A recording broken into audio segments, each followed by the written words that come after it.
Frederick Edwin Church completed his painting "Eruption at Cotopaxi" in 1865. "Eruption at Cotopaxi" showcases the Romanticism of Frederick Church and represents the larger Romantic sentiment of his time. In the painting, two people stand on a cliff in the foreground, looking out over a lake and a vast plain to where a large volcano is erupting. A large cloud of smoke rises from the mountaintop, drifting above the setting sun.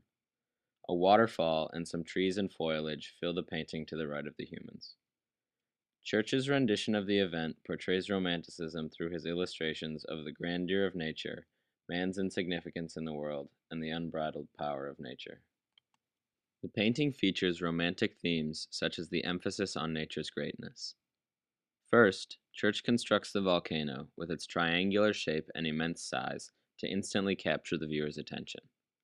The fact that the mountain is the largest object in the painting emphasizes that it is the subject of the work. Next, in between the mountain and the humans, in the foreground, lies an impressive body of water and a large flat plain. Both of these features add to the large scale of the painting and reinforce the romantic theme of nature as a large, vast entity.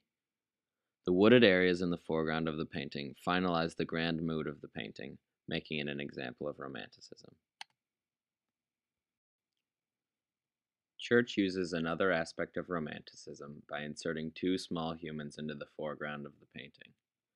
The sheer size of the volcano utterly dwarfs the humans, while at the same time the lake and plain distance the humans from the volcano.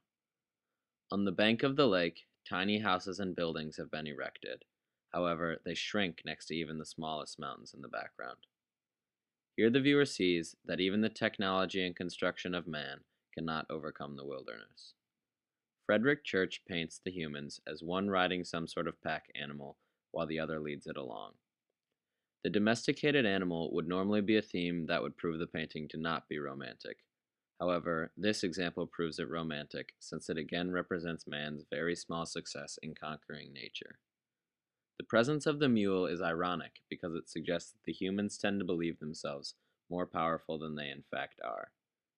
Church demonstrates the true reality of the situation by asserting that although they control the animal, they are still completely unimportant in relation to the volcano. All of these examples of human inferiority in Eruption at Cotopaxi demonstrate Church's romantic beliefs. The aspect of Romanticism emphasized most strongly in this painting is the raw power of nature. The waterfall illustrates a powerful force of nature in the painting and serves as a symbol for the constant, unstoppable force of nature.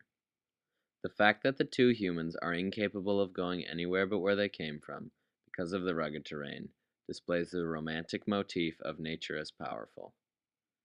The eruption of the huge volcano in the distance acts as the culmination of the power of the wilderness in the painting.